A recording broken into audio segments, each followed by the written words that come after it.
জাতীয় নাগরিক পার্টির উদ্যোগে যে জুলাই পদযাত্রা, দেশ করছে জুলাই পদযাত্রা আমরা সারা দেশে শুরু করেছি। সেই পদযাত্রার আজকে দ্বিতীয় দিনে আমাদের সমর্থন দিতে আপনারা আজকে এখানে উপস্থিত হয়েছে, আপনাদেরকে আন্তরিকভাবে ধন্যবাদ এবং সংগ্রামী শুভেচ্ছা জানাচ্ছি। প্রিয় কুড়িগ্রামবাসী, আমরা 1 বছর পেরিয়ে আবারও জুলাই মাসে পা দিয়েছি। আপনারা জানেন 2024 সালে এই গত বছর মাত্র কয়েকদিন আগেই আপনাদের ছেলেরা, আপনাদের মেয়েরা, আপনাদের ভাই বোনেরা, আমরা সকলে মিলে রাস্তায় নেমেছিলাম ন্যায্য অধিকারের জন্য। আমাদের উপর নির্বিচারে গুলি চালানো হয়েছিল, গুম করা হয়েছিল, কিন্তু মানুষ সেটা মেনে নেয়নি। আপনারা সবাই রাজপথে নেমে এসেছিলেন। আমরা একত্রে এই ফ্যাসিবাদী স্বৈরাচারী ব্যবস্থা বিলোপের জন্য 1 দফার ঘোষণা করেছিলাম। সেই ফ্যাসিস্ট সরকারের পতন হলেও সেই ফ্যাসিস্ট ব্যবস্থা কিন্তু রয়ে গেছে। সেই মাফিয়াতন্ত্র, সেই সন্ত্রাস, সেই দখলদারিত্ব কিন্তু রয়ে গেছে। ফলে আমরা মনে করি আমাদের এই লড়াই শেষ হয়নি। সেই লড়াই চলমান রাখার জন্যই, নতুন দেশ গঠনের জন্যই আমরা আপনাদেরকে আহ্বান জানাচ্ছি যে গণঅভ্যুত্থানের নেতৃত্ব একটি নতুন রাজনৈতিক দল গঠন করেছে, জাতীয় নাগরিক পার্টি। এই জাতীয় নাগরিক পার্টি গঠিত হয়েছে যে বাংলাদেশের মানুষকে যাতে আর দাস হয়ে না থাকতে হয়, প্রজা হয়ে না থাকতে হয়, আমরা যাতে স্বাধীনভাবে নাগরিক হিসেবে এই দেশে সকল সুযোগ সুবিধা ভোগ করতে পারি, সকল অধিকার এবং দায়িত্ব বুঝে নিতে পারি। প্রিয় কুড়িগ্রামবাসী, কুড়িগ্রাম মানেই চরের অধিকারহীন মানুষের লড়াই, কুড়িগ্রাম মানেই ভূমিহীনদের সংগ্রাম, কুড়িগ্রাম মানেই সীমান্তের কান্না, কুড়িগ্রাম মানেই কাঁটাতারে ঝুলে থাকা আমার বোন ফেলানির লাশ। প্রিয় কুড়িগ্রামবাসী, কুড়িগ্রাম মানেই তিস্তার পানি চুক্তির জন্য আমাদের যে লড়াই, পানির ন্যায্য হিস্সার জন্য যে লড়াই, সেই লড়াইয়ের প্রতিচ্ছবি হচ্ছে কুড়িগ্রাম। কুড়িগ্রাম মানে মুক্তিযুদ্ধের তারাবন বিবির অস্ত্র হাতে তুলে দেওয়া, কুড়িগ্রাম মানে 24-এর গণঅভ্যুত্থানে শহীদ হওয়া আমার ভাইয়েরা।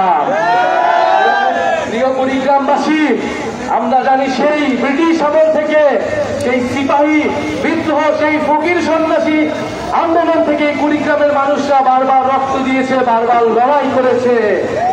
এই সীমান্তবর্তী জেলা হিসেবে কুড়িগ্রাম সবসময় প্রতিরোধ তৈরি করেছে সীমান্তে। কুড়িগ্রাম সবসময় নির্যাতিত হয়েছে, অবহেলিত হয়েছে, বৈষম্যের শিকার হয়েছে।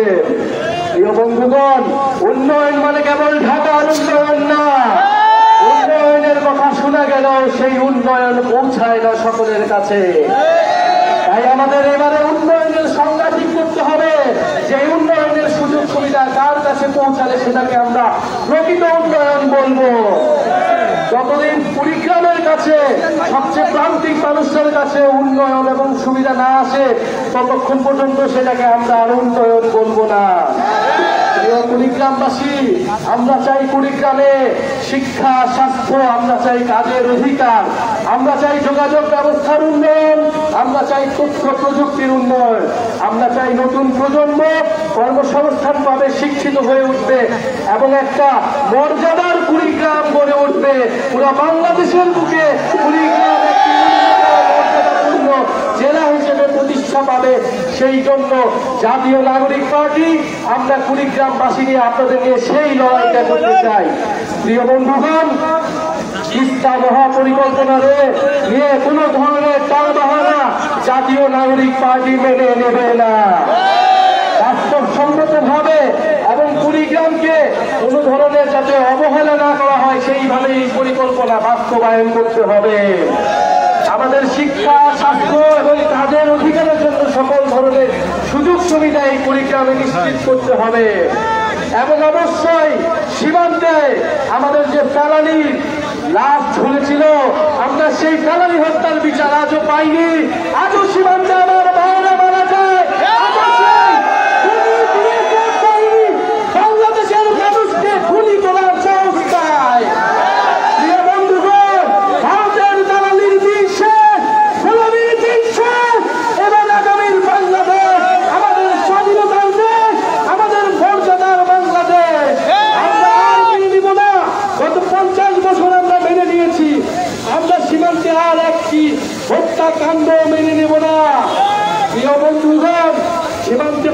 অধিকার নিশ্চিত করতে হবে। আমাদের ভাই বোনেরা তাদের কর্মসংস্থানের অধিকার এই বাংলার ভূমিকে নিশ্চিত করতে হবে।